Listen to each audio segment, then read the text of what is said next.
Nú er ég að fara að bæta nýjum lit og hérna er ég búin að klippa gagnið. Þá tek ég litinn sem ég er að fara að bæta inn í og ég prjóna fyrstu lykkju. Síðan dreg ég endan hérna og hef hann svolítið smá svona, já svona cirka svona, og það sem ég geri er að ég sný gagninu sem við vorum að klippa utanum gagnið og ég prjóna þetta tvöfalt.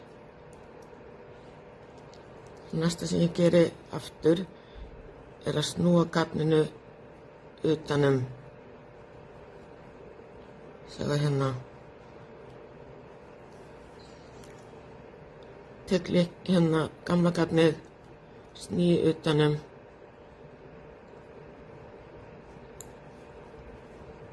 og prjóna. Þetta sést rosalega lítið, ég ætla að sýna ykkur hérna aftan á. Hérna er ég búin að prjóna